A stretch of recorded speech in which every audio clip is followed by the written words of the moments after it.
Saludos trospidos snorkis, bienvenidos una vez más a vuestro canal de cine y series donde comentamos la actualidad de los estrenos en cines, en plataformas, películas, series, todos aquellos productos que semanalmente os interesan o que os pueden resultar atractivos. Venimos aquí a este canal a comentaros una vez más, sin spoilers por supuesto, lo que me ha parecido a mí tras ver esta secuela de la gran película que fue en su momento, la Inside Out del revés, como se llama también en España, película del año 2015, que está considerada por muchos una de las mejores películas de los últimos años, de la última década, del estudio Pixar, este gran estudio de animación que viene, por supuesto, de la mano de Disney también, y que ahora nos trae una secuela que muchos esperaban precisamente por el impacto que generó en su momento Inside Out, del revés, la primera película, que ya tiene 9 años, ¿verdad? Y ahora pues venimos aquí a comentaros un poquito por encima, sin spoiler, repito, podéis estar tranquilos que no vamos a revelar detalles importantes aquí, solo vamos a hacer un poco un análisis general de lo que a mí en particular me ha parecido una película que ahora entraremos en detalle y os comentaré si me ha parecido que está a la altura, si está por encima o si por el contrario es inferior a su antecesora. Así que, sin más dilación, dentro vídeo.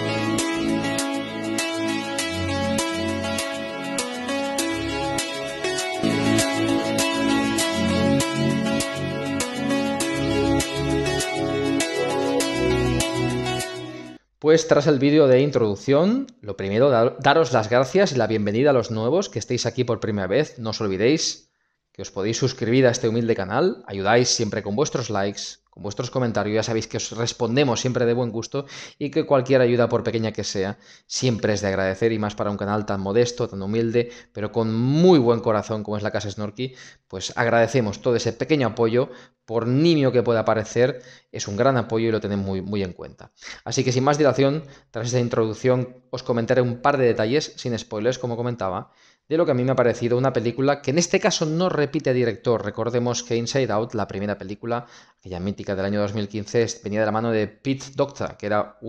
es uno de los grandes directores de la casa Pixar, que en su momento dirigió grandes películas como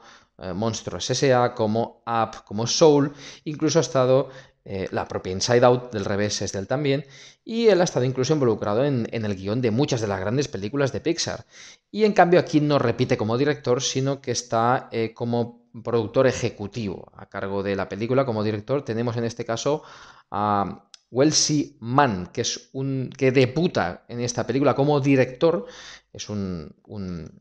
guionista,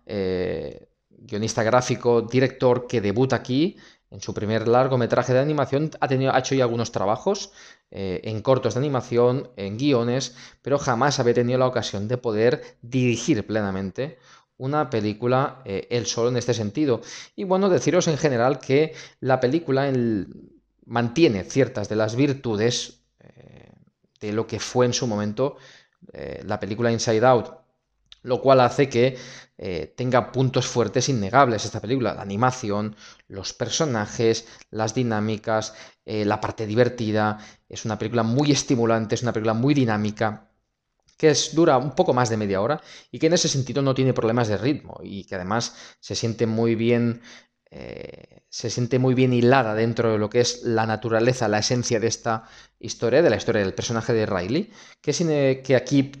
va un paso más allá, ¿no? Entramos en la etapa de la pubertad, hay cambios emocionales, hay cambios en los sentimientos, las experiencias, la visión de ciertas cosas, y aquí nos embarcamos en un viaje que va a llevar al personaje a ciertos conflictos emocionales, a ciertos dilemas, y la película va a jugar a potenciar un poco esto, ¿no? Sin embargo, creo que de la misma forma que consigue tener ese atractivo en la narrativa, ¿no? Un poco que es muy similar a la anterior, sí que es verdad que eso es un arma de doble filo también, porque por una parte mantiene ciertas virtudes, pero por otra parte se siente una película quizá un poco conformista, ¿verdad? Es una película que no arriesga tanto como la primera, y en este tipo de películas recordemos que es tan importante la parte divertida como la parte de calado emocional, sí que tuvo su antecesora y que aquí se pierde un poco. Es verdad que aquí la película es algo más irregular, es una película que se centra mucho más en unos personajes que otros. Es verdad que la trama emotiva no tiene tanto peso para el personaje, los hechos que le van a pasar aquí y las nuevas emociones que van a emanar de todo esto, que subyacen, ¿no? de esta nueva experiencia, de esta nueva etapa en la vida, porque recordemos que esta historia, la historia de Riley, va un poco de crecer, de la formación personal, la formación emocional,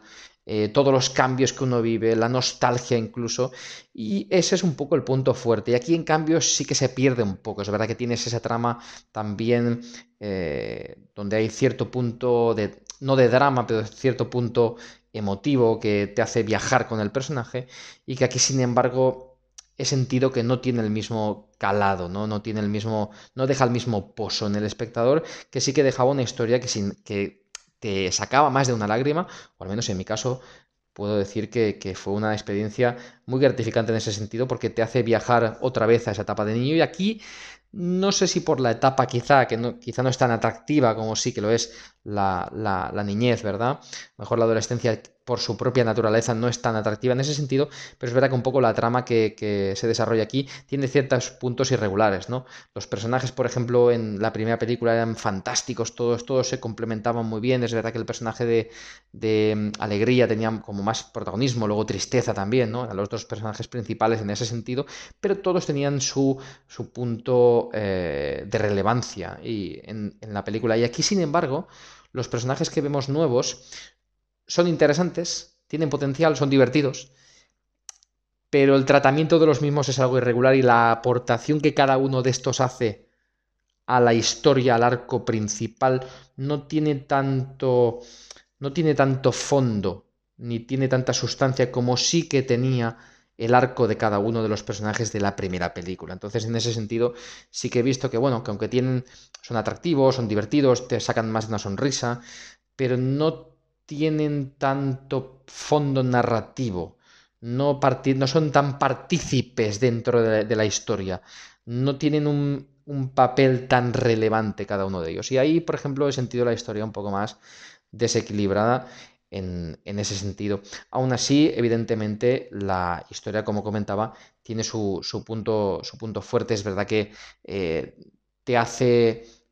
viajar con el personaje, te hace sentir con el personaje, porque al final esto va de emociones, y sí que tiene esos momentos en la película donde realmente se centra en las inquietudes de Riley, pero es verdad que incluso la trama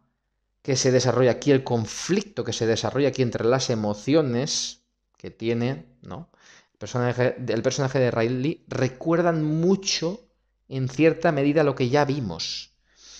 en la primera película. Y eso tiene una parte positiva, pero tiene una parte negativa también. Porque tienes la sensación de estar viendo algo que ya te gustó, que evidentemente funciona, la fórmula funciona, pero le falta riesgo. Es muy conformista, es demasiado continuista. No sé si porque el director no ha querido arriesgar, porque saben lo que les funcionó, que ese es otro de los... es un mal endémico que sucede mucho en Hollywood, en las secuelas, no en todas, por supuesto que no, no en todas, pero en muchas sucede que tiran de lo más convencional, de lo clásico, de lo que ya funcionó, y entonces que esta historia, para el que le gustó la primera película, le va a gustar, pero va seguramente a sentir que esa chispa, esa frescura ya la pierde hasta cierto punto. Ese punto novedoso ya no lo tiene. Que entiendo que estas películas tienen que buscar un equilibrio entre lo que es la diversión y lo que es ese punto emotivo, ¿no? Y entiendo que como les funcionó en la primera, han querido continuar con lo mismo, pero en una etapa diferente. Entonces eso tiene, como comentaba, es un arma de doble filo. Es una película que evidentemente recomiendo, además recomiendo que vayáis a verla en familia, porque tiene un mensaje que a muchos nos va a generar ese sentimiento de nostalgia, ¿no? Un poco de viajar nuevamente a etapas pretéritas de la vida de uno que al final, cuando uno ya tiene cierta edad, pues ese tipo de cosas nos llegan al corazón, y también hay mensajes importantes para los niños también, para las personas que están en formación, en crecimiento personal, emotivo y demás. Hay detalles, hay mensajes de la película que son importantes, aunque evidentemente lo relevante aquí es si están bien contados o no. Así que yo como conclusión os diría que es una película que es buena, es una buena secuela, es una digna secuela, pero creo que no tiene ni la frescura, ni tiene, como comentaba, el impacto, ni deja el pozo que dejó la primera, quizá por su excesivo conformismo a la hora de plantear una historia cuya trama se siente muy similar hasta cierto punto de la primera. Entonces, bueno, yo la recomendaría, por supuesto, es una buena película, es una película que todo el mundo tiene que ver en el cine con la familia, y estamos, por supuesto, ante una película que seguramente será un taquillazo, y siempre desde aquí os animaré, como sabéis, y desde la Casa Snorky os animamos a que visitéis las salas de cine ahora más que nunca, y esta es una ocasión perfecta, perfecta, aunque imperfecta en otros aspectos, para visitar nuevamente las salas de cine. Así que bueno, hasta aquí mi crítica un poco extendida sin spoilers, y recordad que este vuestro canal siempre tendrá maldad, vileza, pero sobre todo será friki, y sobre todo recordad que la trospicidad nos hará libres. La trospicidad no es una palabra, es una forma de entender la vida y de tomarse las cosas mejor, que la vida es muy corta y hay que aprovechar el día a día todo lo que se pueda. Muchas gracias, no os olvidéis de dejar un buen like, de compartir el vídeo, de comentar, responderemos. Gracias miles a todos los que estáis ahí detrás de la pantalla, y por supuesto a mis amigos, a mis grandes amigos de la Casa Snorky. Adiós.